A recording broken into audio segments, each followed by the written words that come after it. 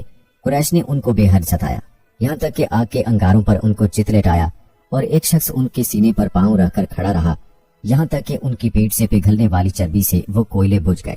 زندگی بھر ان کی پیٹ پر ان کوئلوں کے داغ رہے۔ ایک بار حضرت عمر فاروق اعظم رضی اللہ تعالی عنہ نے اپنے دور خلافت میں وہ داغ دیکھے تو ان کا دل بھر آیا اور رو پڑے۔ حضرت بلال رضی اللہ تعالی عنہ کے گلے میں رسی باندھ کر بازاروں میں گھسیٹا جاتا، ان کی پیٹھ پر لاٹھیوں کی بارش کی جاتی۔ دوپہر کے وقت تیز دھوپ میں گرم گرم ریت پر ان کو لیٹا کر اتنا بھاری پتھر ان کی چھاتی پر رکھ دیا جاتا تھا کہ ان کی زبان باہر نکل آتی تھی۔ اس حال میں بھی یہ آہد آہد کے نعرے لگاتے تھے۔ ایسا نہیں تھا کہ صرف مردوں کو ہی ظلم و ستم کا نشانہ بنایا جاتا تھا، بلکہ وہ خواتین جو اسلام قبول کرتی انہیں بھی تکالیف کا سامنا کرنا پڑتا۔ حضرت عمار بن یاسر کی والدہ حضرت سمیہ رضی اللہ تعالی عنہا وہ خوشبخت خاتون ہیں جنہوں نے سب سے پہلے اپنے خون کا نذرانہ پیش کیا۔ یہ بوڑھی تھیں، ابو جہل نے انہیں نیزہ مار کر شہید کر دیا تھا۔ اسلام کی پہلی شہیدہ ہونے کا اعزاز انہیں حاصل ہے۔ جب کفارانی قریش مسلمانوں کو تکلیف دینے سے باز نہ آئے بلکہ ان کے مظالم میں اضافہ ہونے لگا تو اللہ کے آخری نبی صلی اللہ علیہ وآلہ وسلم نے اپنے جانثار صحابہ کو اجازت دی کہ وہ ہجرت کر کے حبشہ چلے جائیں۔ حبشہ کا بادشاہ نجاشی عیسائی دین پر عمل کرتا تھا اور انصاف پسند اور نرم دل تھا۔ چنانچہ اعلان نبوت کے 5ویں سال 11 مرد اور 4 عورتوں کے ایک قافلے نے اپنے پیارے وطن کو چھوڑ کر حبشہ کی طرف ہجرت کی۔ اسے ہجرت اولا کہتے ہیں۔ کچھ دنوں کے بعد مزید کئی صحابہ و صحابیات نے حبشہ کی طرف ہجرت کی، یہاں تک کہ حبشہ ہجرت کرنے والوں کی تعداد 82 افراد تک پہنچ گئی۔ یہ دیکھ کر قریش نے حبشہ کے بادشاہ کی طرف ایک وفد بھیجا جس نے بادشاہ سے اصرار کیا کہ وہ ان مسلمانوں کو قریش کے حوالے کر دے، مگر کفار کی یہ کوششیں ناکام ہوئیں۔ دوستو کفار مکہ کو یہ خوش فہمی تھی کہ وہ اپنے وحشیانہ ظلم و ستم سے اسلام کی تحریک کو یا تو ختم کر دیں گے یا کمزور کر دیں گے، لیکن ان کی تمام تر کوششوں کے باوجود مسلمانوں کی تعداد بڑھتی جا رہی تھی۔ اس صورتحال سے وہ آپے سے باہر ہونے لگے۔ تمام سرداران قریش اور مکہ کے دوسرے کفار نے یہ اسکیم بنائی کہ اللہ کے آخری نبی صلی اللہ علیہ وآلہ وسلم اور آپ کے خاندان کا مکمل بائیکاٹ کر دیا جائے۔ چنانچہ اس تجویز کے مطابق تمام قبائل قریش نے یہ معاہدہ کیا کہ جب تک بنی ہاشم کے خاندان والے حضور علیہ السلام کو ہمارے حوالے نہ کر دیں، کوئی شخص بنو ہاشم کے خاندان سے شادی بیاہ نہ کرے، کوئی شخص ان لوگوں کے ہاتھ کسی قسم کی خرید و فروخت نہ کرے، کوئی شخص ان لوگوں سے میل جول، سلام کلام اور ملاقات نہ کرے، کوئی شخص ان لوگوں کے پاس کھانے پینے کا کوئی سامان نہ جانے دے۔ منصور بن اکرمہ نے اس معاہدے کو لکھا اور تمام سرداران قریش نے اس پر دستخط کر کے اس دستاویز کو کعبہ کے اندر لٹکا دیا۔ ابو لہب کے سوا تمام بنو ہاشم ابو طالب کی وہ گھاٹی جس کو اب شیب ابی طالب کہتے ہیں اس میں محصور ہو گئے۔ ان میں غیر مسلم بھی شامل تھے جو صرف اپنے خاندانی تعلق کی وجہ سے آپ کے ساتھ شریک ہوئے۔ 3 سال تک تمام بنو ہاشم اس گھاٹی میں رہے۔ یہ 3 سال کا زمانہ اس قدر سخت تھا کہ بنو ہاشم درختوں کے پتے اور سوکھے چمڑے پکا پکا کر کھاتے تھے۔ بھوک سے بلکتے ہوئے ننھے بچے اس قدر زور زور سے روتے کہ ان کی آوازیں دور دور تک سنائی دیتی، مگر ان سخت دل کافروں نے ہر طرف سے گھاٹی پر پہرا بٹھایا ہوا تھا کہ کھانے پینے کی کوئی شے اندر نہ جائے۔ 3 سال اسی حالت میں گزر گئے تو اللہ کریم نے اپنے حبیب علیہ السلام کو خبر دی کہ اس معاہدے کو دیمک اس طرح چاٹ گئی ہے کہ خدا کے نام کے سوا اس میں کچھ باقی نہیں رہا۔ آپ نے یہ خبر ابو طالب کو دی۔ اس نے کفار قریش کو جا کر کہا، اے گروہ قریش، میرے بھتیجے نے مجھ کو اس طرح خبر دی ہے، تم اپنا معاہدہ لاؤ۔ اگر یہ خبر صحیح نکلی تو تم اس ظلم و ستم سے باز آؤ، اور اگر غلط نکلی تو پھر میں اپنے بھتیجے کو تمہارے حوالے کر دوں گا۔ وہ اس پر راضی ہو گئے، اور جب جا کر دیکھا تو ان کے ہوش اڑ گئے کہ جیسا آپ نے ارشاد فرمایا تھا حرف بحرف اسی طرح معاملہ تھا۔ دوستو، اعلان نبوت کے 10ویں سال جبکہ شیب ابی طالب کے محاصرے کو ختم ہوئے ابھی تھوڑا ہی وقت گزرا تھا، اللہ کے آخری نبی صلی اللہ علیہ وآلہ وسلم کے چچا ابو طالب کا بھی انتقال ہو گیا۔ ابو طالب کی وفات سے آپ کو بہت صدمہ ہوا۔ ابو طالب کی وفات کو 1 ہفتہ بھی نہ گزرا تھا کہ آپ کی زوجہ حضرت خدیجہ رضی اللہ تعالی عنہا بھی دنیا سے پردہ فرما گئی۔ مکہ میں یہ 2 ہستیاں ایسی تھیں جو آپ علیہ السلام کے بہت قریب تھیں۔ قدم قدم پر انہوں نے آپ کی حمایت و مدد کی۔ جب آپ نے کفر و شرک کے تاریک اندھیروں میں توحید کی شمع روشن کی تو کفار نے جو طوفان بدتمیزی برپا کیا، یہ دونوں ہستیاں ہی اس مشکل وقت میں آپ کا سہارا بنی۔ ان کی وفات کے حادثے 1 ہی سال میں بڑی قلیل مدت میں واقع ہوئے، اور آپ کو اس سے بہت رنج و غم ہوا، اس لیے آپ نے اس سال کو غم کا سال یعنی عام الحزن قرار دیا۔ دوستو، حضرت خدیجہ اور وہاں کے سردار ایمان قبول کر لیتے ہیں تو اس سے مسلمانوں کو قوت اور طاقت ملے گی۔ یہ سوچ کر آپ نے طائف کے سفر کا ارادہ فرمایا۔ آپ طائف کے لیے پیدل سفر پر نکلے۔ آپ کے ساتھ صرف آپ کے غلام حضرت زید بن حارثہ تھے۔ طائف پہنچ کر آپ نے کچھ دن آرام کے بعد وہاں کے سرداروں سے ملاقات کی۔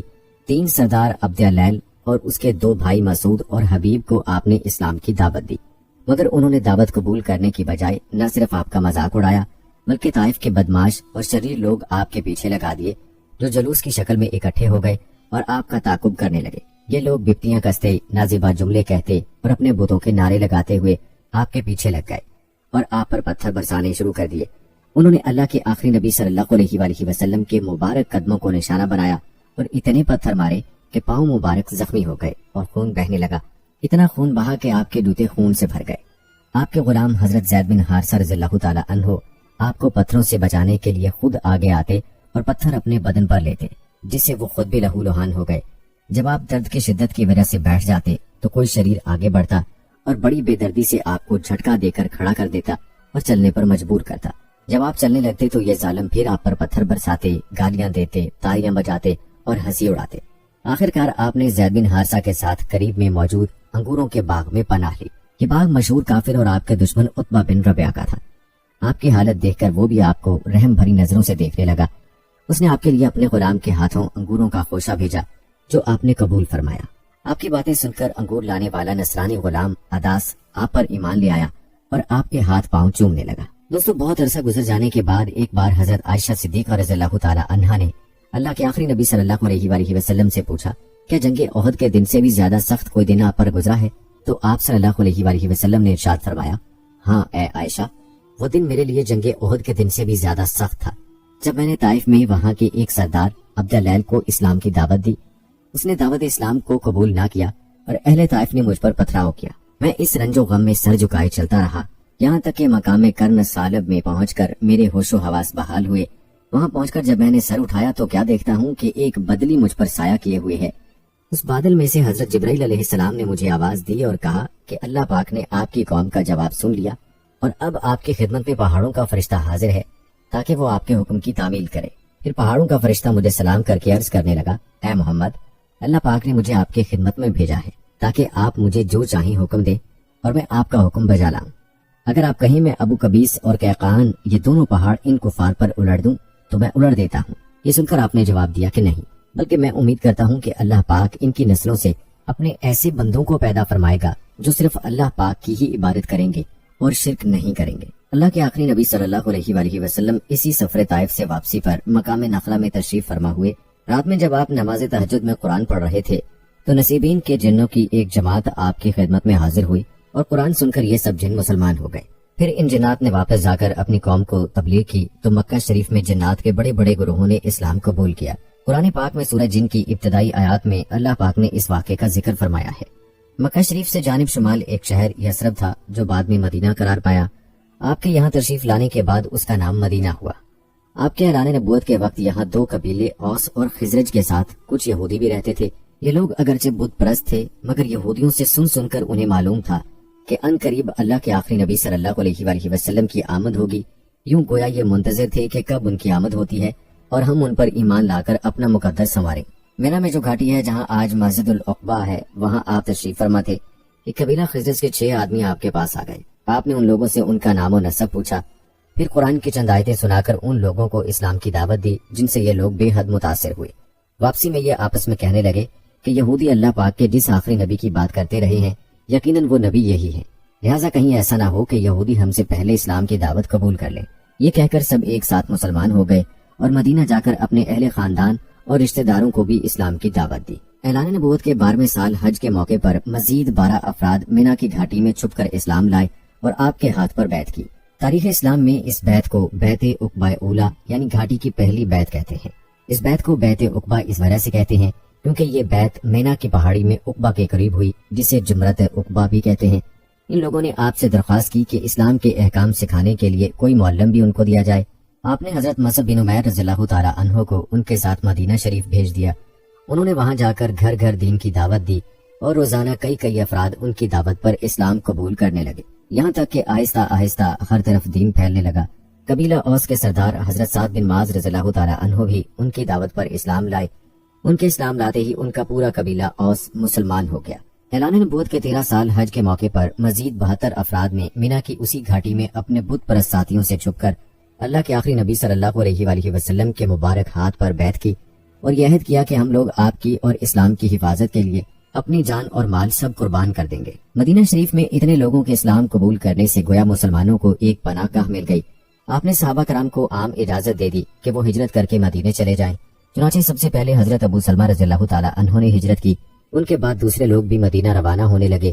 جب کفار کو پتہ چلا تو انہوں نے ہجرت کرنے والوں کو روکنے کی کوششیں شروع کر دی، مگر چھپ کر لوگوں نے ہجرت کا سلسلہ جاری رکھا، یہاں تک کہ تھوڑے ہی عرصے میں بہت سے صحابہ کرام مدینہ شریف ہجرت کر گئے۔ اب مکہ شریف میں صرف وہ لوگ رہ گئے جو یا تو کافروں کی قید میں تھے یا پھر غربت کی وجہ سے ہجرت نہیں کر سکتے تھے۔ اللہ کے آخری نبی صلی اللہ علیہ وآلہ وسلم کو ابھی تک اللہ کریم کی طرف سے ہجرت کا حکم نہیں ہوا تھا، تو آپ مکہ میں ہی رہے۔ آپ کے حکم سے حضرت ابو بکر صدیق رضی اللہ تعالی عنہ اور حضرت علی رضی اللہ تعالی عنہ بھی ابھی تک مکہ شریف میں رکے ہوئے تھے۔ قریش کے کافر اس تمام صورتحال سے بڑے پریشان ہوئے، یہ دیکھ کر کہ مدینہ کے لوگ اسلام لا چکے ہیں اور بڑھتے جا رہے ہیں، جبکہ مکہ کے لوگ بھی وہاں ہجرت کر رہے ہیں۔ ایسا نہ ہو کہ حضور صلی اللہ علیہ وآلہ وسلم بھی مدینے چلے جائیں اور وہاں سے اپنے حامیوں کی فوج لے کر مکہ پر چڑھائی کر دیں۔ یہ خطرہ محسوس کر کے کفار مکہ کے بڑے بڑے سرداروں نے دارالندوہ میں ایک مشورہ کیا۔ کفار کے تمام بڑے بڑے دانشور اس اجتماع میں شریک تھے۔ مختلف تجاویز دی گئیں جن میں سے ابو جہل کی دی گئی تجویز پر سب کا اتفاق ہوا۔ اس کا مشورہ یہ تھا ہر قبیلے سے ایک جوان کو تلوار دی جائے، وہ سب ایک ساتھ آپ پر حملہ کر کے معاذ اللہ آپ کو شہید کر دیں۔ تمام قبائل کے لوگ اس میں شریک ہوں گے تو بنو ہاشم کسی سے بھی جنگ نہ کر سکیں گے اور خون بہا لینے پر راضی ہو جائیں گے۔ سب نے اس بات پر اتفاق کیا اور ان کی مجلس ختم ہو گئی۔ حضرت جبرائیل علیہ السلام اللہ کریم کا حکم لے کر نازل ہو گئے اور اس واقعے کی خبر دی اور کہا کہ آج رات آپ اپنے بستر پر نہ سوئیں اور ہجرت کر کے مدینہ تشریف لے جائیں۔ کافروں نے رات کے وقت اپنے طے شدہ منصوبے کے مطابق آپ کے مکان عالی شان کو گھیر لیا اور انتظار کرنے لگے کہ آپ سو جائیں تو وہ حملہ آور ہوں۔ اس وقت صرف حضرت علی رضی اللہ تعالی عنہ وہاں موجود تھے۔ کافر اگرچہ آپ کے دشمن تھے مگر انہیں آپ کی امانت و دیانت پر پورا بھروسہ تھا، یہی وجہ تھی کہ وہ اپنی امانتیں آپ کے پاس رکھواتے تھے۔ اس وقت بھی کئی امانتیں آپ کے مکان عالی شان میں موجود تھیں۔ اللہ کے آخری نبی صلی اللہ علیہ وآلہ وسلم نے حضرت علی رضی اللہ تعالی عنہ سے فرمایا، تم میری چادر اوڑھ کر میرے بستر پر سو جاؤ، میرے چلے جانے کے بعد یہ تمام امانتیں ان کے مالکوں کو سونپ کر تم بھی مدینہ چلے آنا۔ آپ نے خاک کی ایک مٹھی لی اور اس پر سورہ یاسین شریف کی ابتدائی کچھ آیات تلاوت فرما کر وہ خاک کو فار کی طرف پھینک دی اور اس مجمع میں سے صاف نکل گئے، کسی نے بھی آپ کو نہ پہچانا۔ پھر آپ حضرت ابو بکر صدیق رضی اللہ تعالی عنہ کے ساتھ غار ثور پہنچے اور 3 دن اور 3 راتیں وہاں قیام فرمایا۔ اس کے بعد آپ مدینہ شریف تشریف لے گئے۔ مدینہ کی خواتین اور بچوں تک کی زبانوں پر آپ کی آمد کا ذکر ہوتا